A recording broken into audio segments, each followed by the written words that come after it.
আসসালামু আলাইকুম প্রিয় দর্শক, কেমন আছেন সবাই? আশা করি আল্লাহর রহমতে সবাই অনেক ভালো আছেন।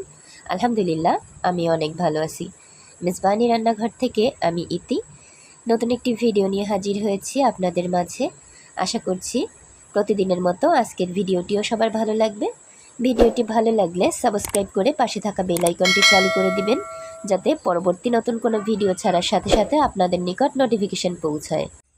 তবে আজকে কোনো রান্নার ভিডিও না, আজকে আমি বাজার থেকে কী কী কিনে নিয়ে আসলাম সেই ভিডিওই আপনাদের সাথে শেয়ার করব। কিসমিস নিয়ে আসছি দেখেই ছেলে পাগল হয়ে গেছে খাওয়ার জন্য, ধুয়ে বাটিতে ছেলেকে খেতে দিয়ে দিলাম। এরপর আমার ছেলেটা কিসমিস খেতে খুব পছন্দ করে, মাশাআল্লাহ কি সুন্দর একা একা নিজের হাত দিয়ে কিসমিস খাচ্ছে। এরপর এনেছি কাজু বাদাম, বাদামগুলো আমি ঢেলে নিয়েছি। এবার কিসমিসটা দেখিয়ে দিচ্ছি, এই যে দেখুন কিসমিসটাও কিন্তু ফ্রেশ।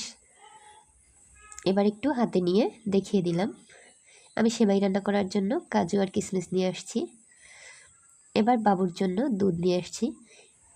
আমার ছেলে এখনও ফর্মুলা মিল্ক খায়, এখনও গরুর দুধ খাওয়াইনি, কেননা একবার ট্রাই করছিলাম তো ওর পেট খারাপ হয়ে গেছিলো, তার জন্য আমরা এখনও ওরে গরুর দুধ দিই না। তাছাড়া কিন্তু 2 বছরের আগে গরুর দুধ দেওয়া ঠিকও না। এরপর কসমেটিকের দোকান থেকে কিছু কসমেটিক নিয়ে নিয়েছিলাম, ছোট ছোট 2টা কানের দুল নিয়েছিলাম। কানের দুলগুলো কেমন হয়েছে বলো তো?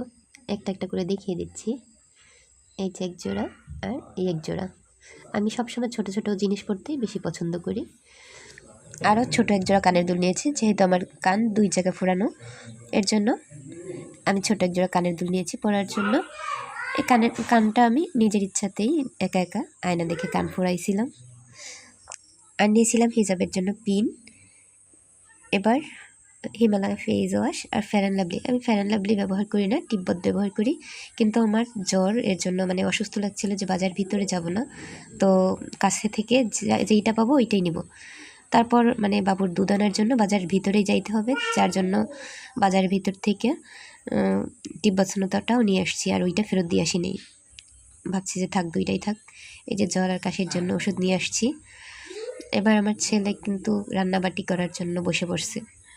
আমার বাবা এখানে খেলা করুক, এদিকে আমি একটা কথা শেয়ার করি। হ্যাঁ, একটা ভাই আমাকে বলছিল যে আপু আপনি এত অনলাইনে থাকেন, মানে তখন আপনি বাবুকে কিভাবে সময় দেন? তাদের ভাইয়াকে আমি বলতেছি যে আমার বাবুর দেখাশোনা আমি নিজেই করি। আমি যে অনলাইনে থাকি তাতে আমার বাবুর কোনো রকম সমস্যা না, আমি ওদের টাইম মতো খাওয়াই দিই। ঠিক আছে ভাইয়া? আগে আমি প্রচুর লাইভে সময় দিতাম আমার আপুদের, কিন্তু এখন আমি আমার বাচ্চারা 2 বাচ্চাই অসুস্থ। আমার ছোট ছেলের হাত পা দেখলেই হয়তো আপনারা বুঝতে পারবেন, কিছুটা হয়তো ক্যামেরায় বোঝা যাচ্ছে। তো এর জন্য আমি কোনো কারো লাইভে যাচ্ছি না, কিন্তু তারা যেই ভিডিওটা ছাড়ে আমি কিন্তু ভিডিওটা ফুল দেখে দিই, ঠিক আছে? কেন আমি ভিডিওর ফার্স্টে একটা কমেন্ট করি, ভিডিও দেখার লাস্টে একটা কমেন্ট করে দিই। এইদিকে কিন্তু আমার ছেলে পুরি খাইতেছে, একটু পুরি খাচ্ছে, আবার নিচে রাখছে, আবার মুখ মোছাই দিতেছি, সে আবার নিজেও নিয়ে কিন্তু মুখ মুছতেছে। আর পুরিটার সাথে যে ডালটা দিয়েছিল, ডালটা প্রচুর ঝাল, যার জন্য আমার ছেলে বারবার পানি খাচ্ছে। কিন্তু আমি কিন্তু আমার ছেলের জন্য আলাদাভাবে কিছু রান্না করি না, আর ও কোনো ভাত খায় না। একটু মাছ রান্না করলে মাছ, বা একটু গোস রান্না করলে শুধু গোস খাবে, আর ফিডার খায়, শুধু ফিডার খায়, আর কিচ্ছু খায় না। আর অনেকেই বলতে পারেন যে আপু, এতদিন ধরে শুনতেছি, মানে আমি যে আপুদের লাইভে যাই তারা হয়তো বলতে পারেন যে আপনি তো 1.5 মাস আগে থেকে বলতেছেন যে আপনার বাচ্চা অসুস্থ, এখনও ঠিক হয় না কেন, ভালো ডাক্তার দেখায়নি বোধ হয়। কিন্তু ঠিক তা না, আমার ছেলেকে কিন্তু আমি শিশু বিষয়ক ডাক্তার দেখাইছি, এমনকি খুব বড় বড় ডাক্তার দেখাইছি। ওদের 2 জনের অবস্থারই কোনো পরিবর্তন হয় না দেখে কিন্তু আমি জালাকাঠি পর্যন্ত, মানে আমার বাচ্চা জন্মের পর যে ডক্টরটা আমি দেখাইছি সেই থেকে এখন পর্যন্ত ওই ডাক্তারটাকে আমি কিন্তু জালাকাঠি পর্যন্ত যাই দেখাই আসছি। আমার বাসা থেকে মনে হয় 50 কিলোমিটারের কম হবে না, অত দূর যাই কিন্তু আমি আমার ছেলেদের জন্য শুধুমাত্র। তাহলে বুঝেন যে আমি আমার ছেলেদের জন্য কি করতে পারি। আমার ছেলেরা একটু অসুস্থ হলে কিন্তু আমি যে আমার ভিডিও দিতেই হবে তেমন কোনো কথা নেই, আমার ভালো না লাগলে আমি ভিডিও দেই না। এই যে আমার বাচ্চাকে কিন্তু ওষুধ খাওয়াতে কিন্তু খুবই সমস্যা হয়, আমার ছেলে কিন্তু ওষুধ খেতেই চায় না। এবার এই ওষুধ নিয়ে নিছি।